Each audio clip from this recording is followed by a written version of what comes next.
The first thing I noticed was the price tag, $11.49 for a box containing 4 small bowls of instant rice. I turned the box over in my hands, looked through the clear window, and realized there was barely 2 cups of cooked rice inside. 10 feet away on the bottom shelf sat a large bag of plain rice that could feed a household for weeks for nearly the same price. That small comparison explains why many grocery bills feel impossible. We are not always paying for food.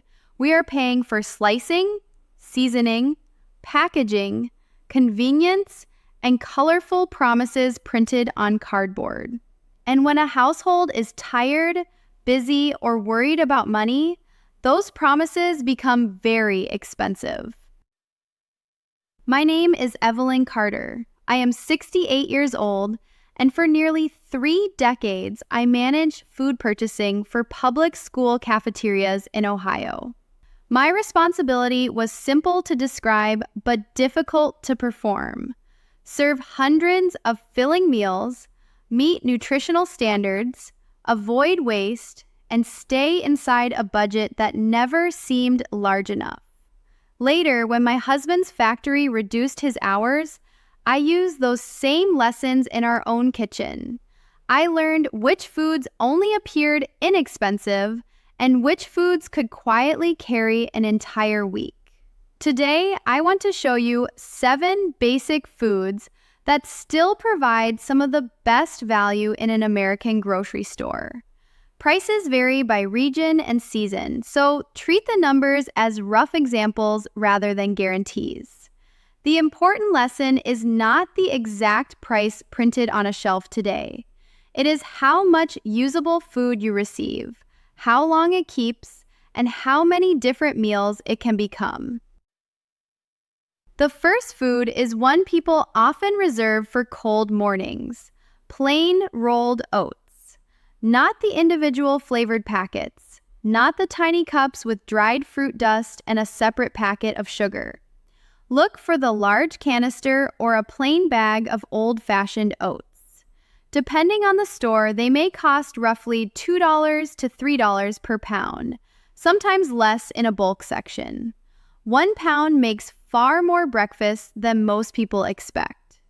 A serving of plain oatmeal may cost only a few dimes, while a bowl of heavily marketed cereal can easily cost several times more before you add the milk. But the real advantage is not simply price. Oats are useful because they absorb liquid, add body, and help a meal feel substantial. In our cafeteria kitchen, we sometimes added oats to meat mixtures when budgets became tight. At home, I began mixing a small handful into meatloaf, meatballs, and hamburger patties. The oats absorbed moisture and allowed 1 pound of ground meat to serve more people without turning dinner into a thin, disappointing plate. There is a limit, of course.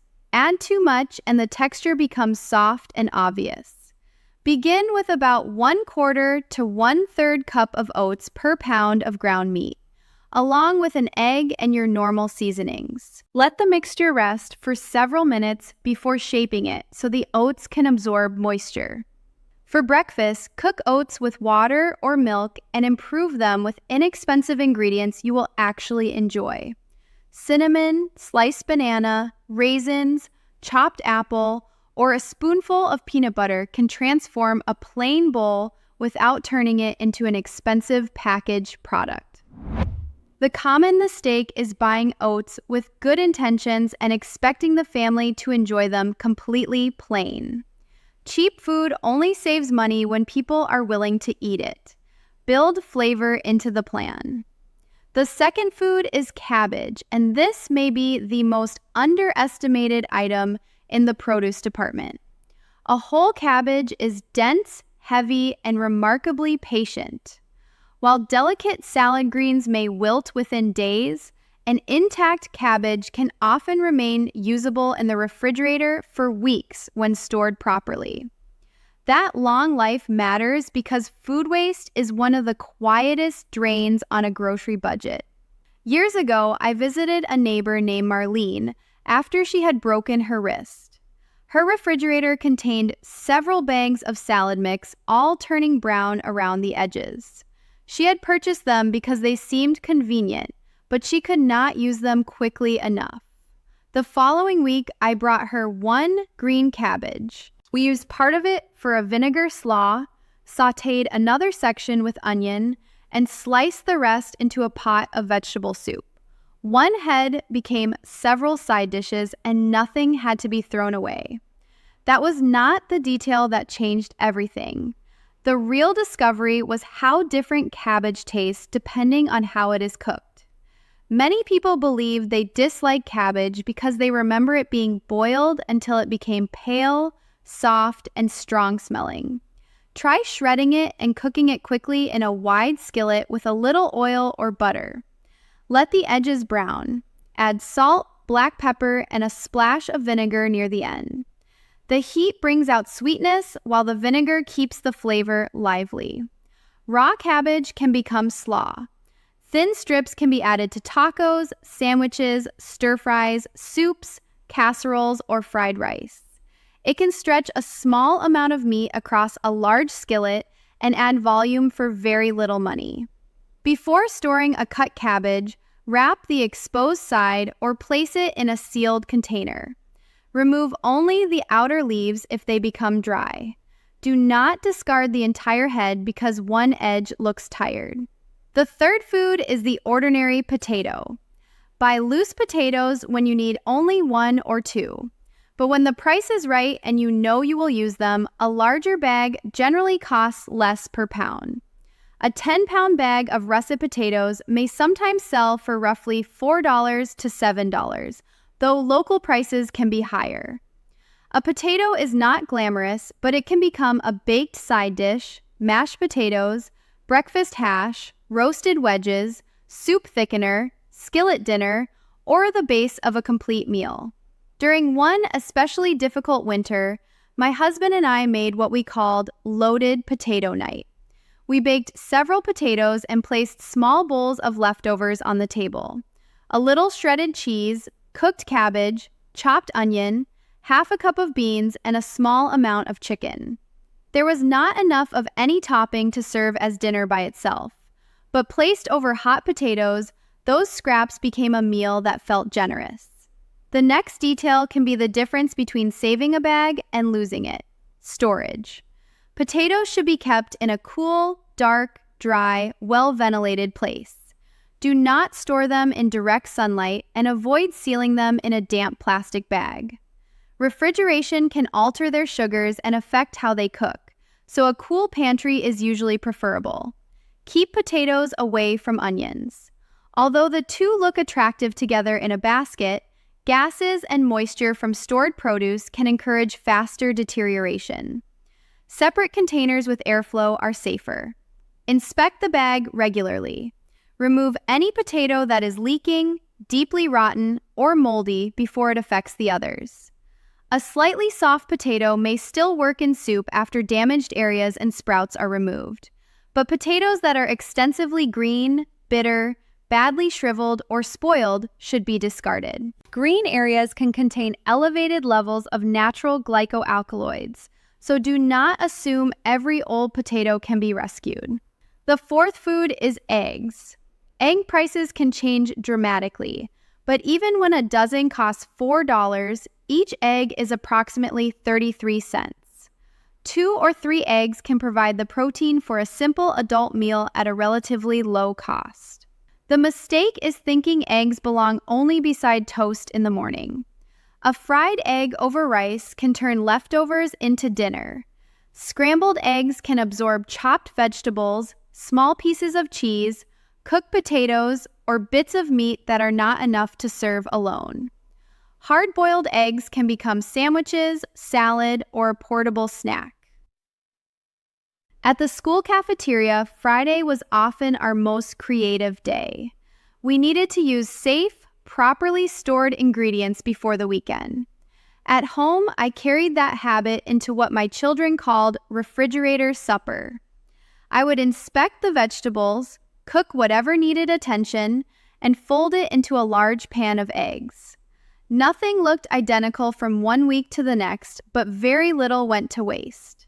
Brown eggs and white eggs have no meaningful nutritional difference simply because of shell color.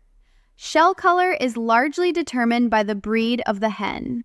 Choose according to price, freshness, size, and the production standards that matter to you, not because one shell color appears more rustic. And be careful with internet tricks about testing freshness.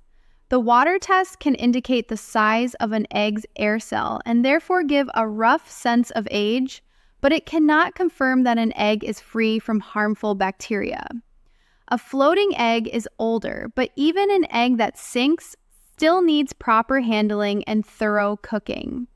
Check for cracked shells, unpleasant odors, unusual appearance after cracking, and the storage guidance on the carton. Keep eggs refrigerated. When uncertain about safety, discard the egg rather than gambling to save a few cents. The fifth food is plain rice. Look at the price per ounce or per pound, not just the total price of the package. Microwave pouches and seasoned boxes can be useful on exhausting days, but you are often paying several times more for a small amount of rice, seasoning, and convenience. A larger bag of plain white rice may cost around $1 per pound or less in some stores, and 1 pound of dry rice expands into several pounds once cooked. Rice works because it provides a neutral foundation. A small quantity of meat and sauce can serve more people when spooned over rice. Leftover stew can become a different meal. Vegetables that seem too small to matter can become fried rice with an egg. White rice also stores well when kept dry, cool, and sealed against insects and moisture. Brown rice contains more natural oils, so it has a shorter shelf life and can eventually become rancid. Brown rice offers more fiber and certain nutrients, but the best choice is still the one your household will cook and eat before it spoils. Do not buy the largest bag simply because it has the lowest unit price. A bargain becomes waste if you cannot store it safely or if your household dislikes it. Begin with a manageable size. Learn how quickly you use it and increase gradually. Cooked rice requires more caution than dry rice. Do not leave a pot sitting at room temperature for hours. Cool leftovers promptly, refrigerate them in a shallow container, and reheat them thoroughly. Rice can support the growth of Bacillus cereus if cooked rice is held improperly, and reheating may not eliminate every toxin that forms. Saving money should never come at the cost of food safety.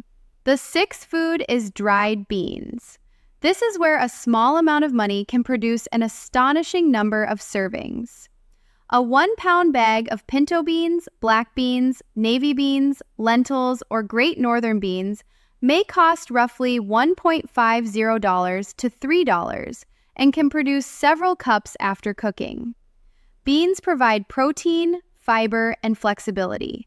Serve them with rice, mash them for burritos, add them to soup, mix them with eggs, or combine them with a smaller amount of meat. The bag looks difficult because it seems to require hours of work. In reality, most of the time is waiting. Sort the beans first and remove any stones, damaged beans, or debris.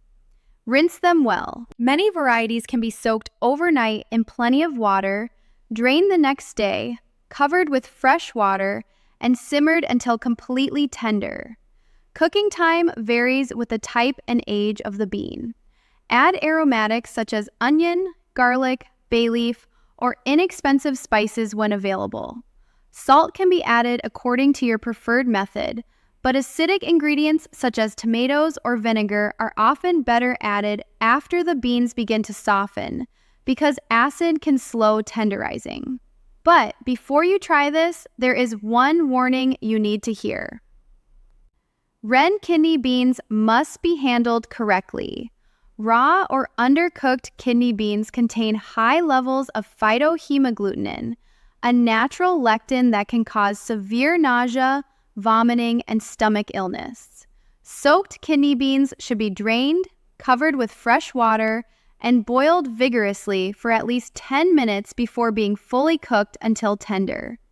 Slow cookers may not become hot enough quickly enough to make raw kidney beans safe, so do not place raw or merely soaked kidney beans directly into a slow cooker on low heat.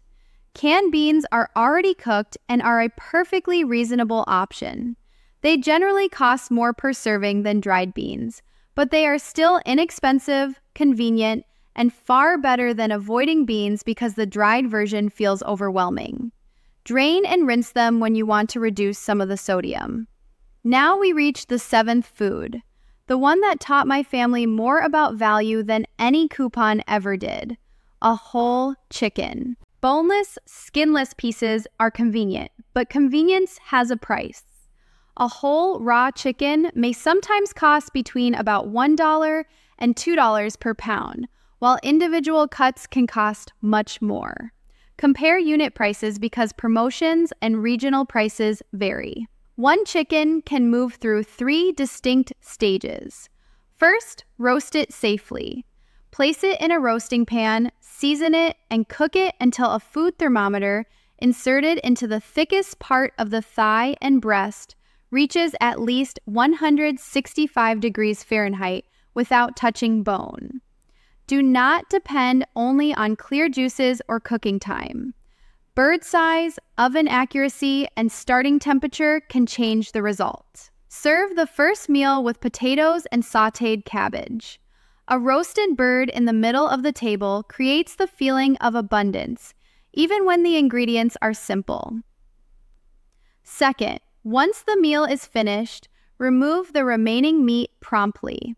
Check the back, wings, underside, and areas around the joints.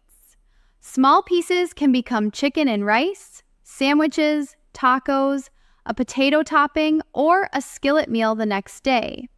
Refrigerate the meat within 2 hours, sooner if the room is very warm, and use or freeze it according to current food safety guidance. Third, use the bones for stock. Place the picked carcass in a large pot. Add water and, if available, onion ends, carrot pieces, celery leaves, garlic, or herbs. Bring the mixture to a boil, then reduce it to a gentle simmer. When the stock is finished, strain it carefully, cool it quickly, and refrigerate or freeze it promptly. Do not leave a large, steaming pot on the counter overnight. Divide stock into smaller containers so it cools more rapidly. The resulting broth can become soup with rice, beans, cabbage, potatoes, or leftover chicken. A carton of specialty broth can cost several dollars, but the bones and vegetable trimmings you already purchased can produce a useful base for another meal. This is where the method becomes far more powerful. The 7 foods are not 7 separate bargains. They support one another. Oats become breakfast and extend ground meat. Cabbage becomes a side dish, slaw, stir-fry, or soup ingredient. Potatoes create filling meals from small leftovers. Eggs rescue vegetables and rice. Rice carries sauces, beans, and chicken. Beans provide economical protein. A whole chicken provides a main meal, leftover meat, and broth. Bought carefully, the group may cost roughly $25 to $40, depending on your area, package sizes, and current prices. You may need additional basics such as oil, salt, spices, onions, milk, or fruit, so this is not a complete nutritional plan by itself, but it creates a strong foundation for many affordable meals. There is another reason these foods are easy to overlook. They usually are not the most visually exciting products in the store. The most profitable convenience foods are placed where tired shoppers can see them quickly. A manufacturer takes rice, oats, potatoes, or flour, adds seasoning and packaging, performs some preparation, and sells the result back at a much higher price. That does not make convenience food immoral. Sometimes you are paying for time you genuinely do not have. A rotisserie chicken or microwave pouch may prevent an expensive restaurant order on a difficult evening, and that can still be a smart choice.